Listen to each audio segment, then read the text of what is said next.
ಜಿಯೋಗ್ರಫಿನಲ್ಲಿ 4th chapter transport and communication. ಈ ಚಾಪ್ಟರಿಂದ ನಿಮಗೆ questions ತುಂಬ ಜಾಸ್ತಿ ಕೇಳ್ತಾರೆ.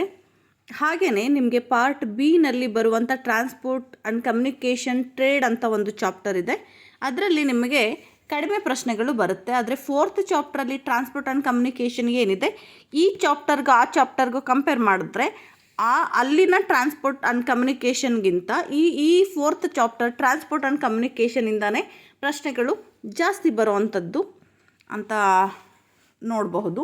ಇದರಲ್ಲಿ 1 ಮಾರ್ಕ್ಸ್ ಕ್ವಶನ್ಸ್ ಏನಿದೆ, ಇದರಲ್ಲಿ ನಿಮಗೆ ಅತಿ ಹೆಚ್ಚು ಇಷ್ಟು ವರ್ಷದಲ್ಲಿ ರಿಪೀಟ್ ಆಗಿರುವಂಥ ಪ್ರಶ್ನೆ ಅಂದರೆ when was the first railway started.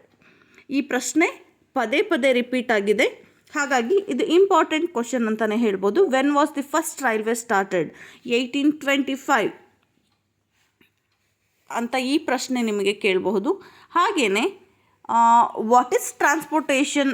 ಈ ಪ್ರಶ್ನೆ ನಿಮಗೆ ಈ ಚಾಪ್ಟರ್ಗಿಂತ 11ನೇ ಚಾಪ್ಟರ್ ಏನಿದೆ ಪಾರ್ಟ್ ಬಿನಲ್ಲಿ ಬರೋವಂಥದ್ದು, ಅಲ್ಲಿಂದ ಕೇಳ್ತಾರೆ. ಎರಡಕ್ಕೂ ಉತ್ತರ ಒಂದೇ. Transport is the means of carrying goods and passengers from one place to other. ಅಷ್ಟೇ, transport is the means of carrying goods and passengers from one place to other. ಇಷ್ಟೇ ಉತ್ತರ, ಇದನ್ನೇ ಬರೀರಿ. ಇದಾದ ನಂತರ 1 ಮಾರ್ಕ್ಸಲ್ಲಿ ಈ ಚಾಪ್ಟರಲ್ಲಿ ನಿಮಗೆ ಕೇಳುವಂಥ ಪ್ರಶ್ನೆ ಅಂದರೆ expand ISRO.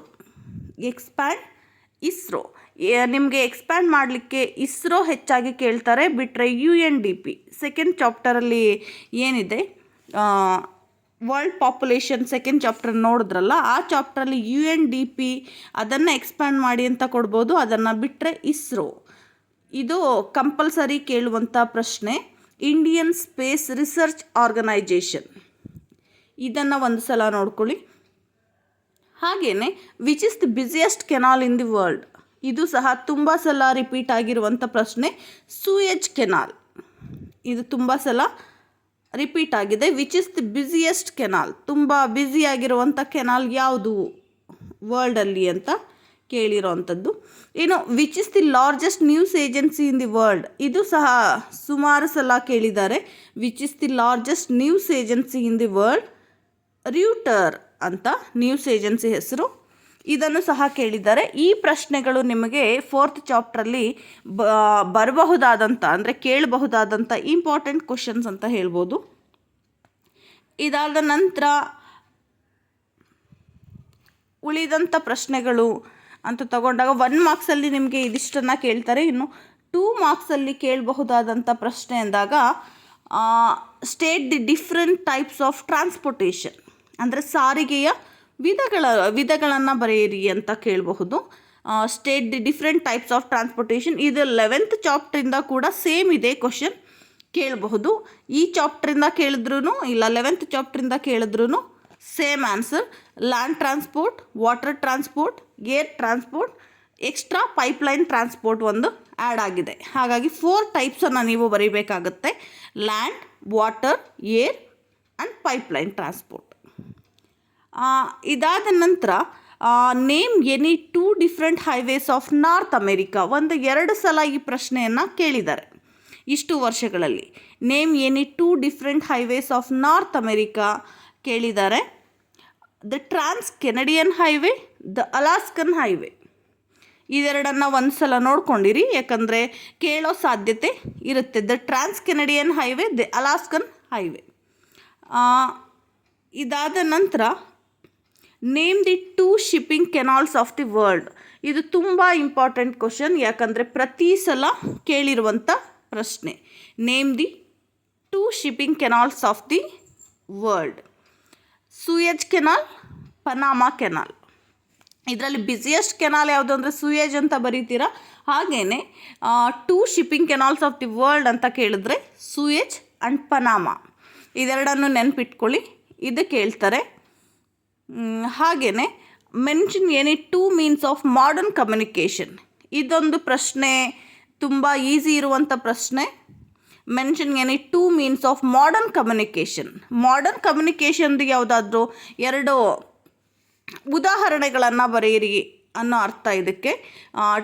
2 means of modern communication ಅಂದಾಗ ನೀವು ಯೂಸ್ ಮಾಡುವಂಥದ್ದು ಮೊಬೈಲ್ ಇರಬಹುದು, ಇಲ್ಲ ಇಂಟರ್ನೆಟ್, ಟೆಲಿವಿಷನ್, ಕಂಪ್ಯೂಟರ್, ಲ್ಯಾಪ್ಟಾಪ್ ಯಾವುದನ್ನಾದರೂ ಬರೀರಿ. ಮಾಡರ್ನ್ ಕಮ್ಯುನಿಕೇಷನ್ ಅಂದರೆ ಹೇಗೆ ಕಮ್ಯುನಿಕೇಟ್ ಮಾಡ್ತಾ ಇದ್ದೀರಾ ಈ ಇತ್ತೀಚಿನ ದಿನಗಳಲ್ಲಿ ಎಂದಾಗ telephone, mobile, computer, laptop, satellites, internet, email, WhatsApp ಯಾವುದನ್ನಾದರೂ ಕೂಡ ನೀವು ಎಕ್ಸಾಂಪಲ್ ಆಗಿ ಬರೀಬಹುದು. ಇದು ಪ್ರಶ್ನೆ ಕೇಳಿದ್ದಾರೆ, ಈಸಿ ಇರೋದ್ರಿಂದ ಯಾವುದನ್ನಾದರೂ ನೀವು ಎರಡನ್ನು ಬರೀಬಹುದು. ಇನ್ನು ಎಕ್ಸ್ಪ್ಯಾಂಡ್ GIS ಆ್ಯಂಡ್ GPS ಇದು 2 ಮಾರ್ಕ್ಸ್ಗೆ ಕೇಳುವಂಥ ಪ್ರಶ್ನೆ. ಇದು ಸಹ ಸುಮಾರು ಸಲ ರಿಪೀಟ್ ಆಗಿದೆ. GIS and GPS geographical information system ಅಂತ GIS, ಹಾಗೆಯೇ GPS ಅಂದರೆ ಗ್ಲೋಬಲ್ ಪೊಸಿಷನಿಂಗ್ ಸಿಸ್ಟಮ್ ಅಂತ. ಇದೆರಡನ್ನು ನೋಡ್ಕೊಳ್ಳಿ. ಇದೆರಡು ಇದಿಷ್ಟು ಕೂಡ 2 ಮಾರ್ಕ್ಸ್ಗೆ ಬರುವಂಥ ಇಂಪಾರ್ಟೆಂಟ್ ಕ್ವಶನ್ಸ್. ಅದು ಬಿಟ್ಟರೆ ಈ ಚಾಪ್ಟರಿಂದ ನಿಮಗೆ 5 ಮಾರ್ಕ್ಸ್ಗೆ ಬರುವಂಥ ಕ್ವಶನ್ ಅಂತ ತಗೊಂಡಾಗ ಇಲ್ಲಿ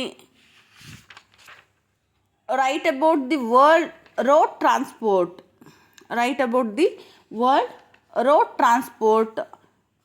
ಇದು ಹೆಚ್ಚಾಗಿ ಏನು ರಿಪೀಟ್ ಆಗಿಲ್ಲ. ಹಾಗೆಯೇ right A note on the world water transport ಏನು ಇದುವರೆಗೂ ಕೇಳಿಲ್ಲ, ಹಾಗಾಗಿ ಅದು ಏನೋ ಅಗತ್ಯ ಇಲ್ಲ ಅಂತ ಹೇಳ್ತೀನಿ. ಪ್ರತಿ ಸಲ ಕೇಳಿರುವಂಥ ಪ್ರಶ್ನೆ ಅಂದರೆ write about the trans Siberian and trans Canadian railways. ಈ ಪ್ರಶ್ನೆ ಪ್ರತಿ ಸಲ ರಿಪೀಟ್ ಆಗಿದೆ. ಇದು ನೀವು ಒಂದರ ಬಗ್ಗೆ ಕಾನ್ಸಂಟ್ರೇಟ್ ಮಾಡಬೇಕಾಗುತ್ತೆ. Write about the trans Siberian and trans Canadian railways, ಇದರ ಬಗ್ಗೆ ತುಂಬ ಸಲ ಈ ಪ್ರಶ್ನೆ ರಿಪೀಟ್ ಆಗಿರೋದನ್ನು ನೋಡ್ತೀವಿ. ಈ ಚಾಪ್ಟರಿಂದ ಅದು ಒಂದು ಇಂಪಾರ್ಟೆಂಟ್ ಕ್ವಶನ್.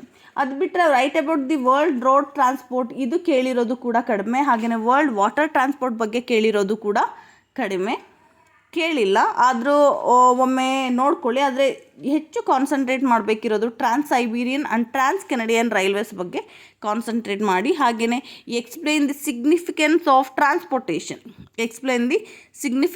ಟ್ರಾನ್ಸ್ಪೋರ್ಟೇಷನ್ ಅಂತ ಇದು ಒಂದು ಪ್ರಶ್ನೆಯನ್ನು ನೋಡ್ಕೊಳ್ಳಿ. ಟ್ರಾನ್ಸ್ಪೋರ್ಟೇಷನ್ ಅಂದಾಗ ನೀವು ವಾಟರ್ ಟ್ರಾನ್ಸ್ಪೋರ್ಟ್, ರೋಡ್ ಟ್ರಾನ್ಸ್ಪೋರ್ಟ್, ಹಾಗೆಯೇ ರೈಲ್ವೆ ಇದೆಲ್ಲವನ್ನು ಸೇರಿಸಿ ಏನು ಇಂಪಾರ್ಟೆನ್ಸ್ ಇದೆ ಅನ್ನೋದನ್ನು ಬರೀರಿ. ಇದಿಷ್ಟು ನಿಮಗೆ 4th ಚಾಪ್ಟ್ರಲ್ಲಿ ಕೇಳುವಂಥ ಪ್ರಶ್ನೆ. ಹೆಚ್ಚಾಗಿ 1 ಮಾರ್ಕ್ಸ್ 2 ಮಾರ್ಕ್ಸ್ ಕ್ವಶನ್ಗಳು ಇಲ್ಲಿ ರಿಪೀಟ್ ಆಗುತ್ತೆ. ಹಾಗೆಯೇ trans Siberian and trans Canadian railways ಏನಿದೆ ಇದು 5 ಮಾರ್ಕ್ಸ್ಗೆ ಕೇಳುವಂಥ ಕಂಪಲ್ಸರಿ ಕ್ವಶನ್. ಇವುಗಳ ಬಗ್ಗೆ ಹೆಚ್ಚು ಕಾನ್ಸಂಟ್ರೇಟ್ ಮಾಡಿ. ಇನ್ನು 5th ಚಾಪ್ಟರ್ ಹ್ಯೂಮನ್ ಸೆಟಲ್ಮೆಂಟ್ಸ್ ಅಂತ ತಗೊಂಡಾಗ ಈ ಚಾಪ್ಟರಲ್ಲಿ ನಿಮಗೆ ಪ್ರಶ್ನೆಗಳು 5 ಮಾರ್ಕ್ಸ್ ಕ್ವಶನ್ಸ್ ಕೇಳ್ತಾರೆ. ಇದು ನೆಕ್ಸ್ಟ್ ವಿಡಿಯೋದಲ್ಲಿ ಹೇಳ್ತೀನಿ.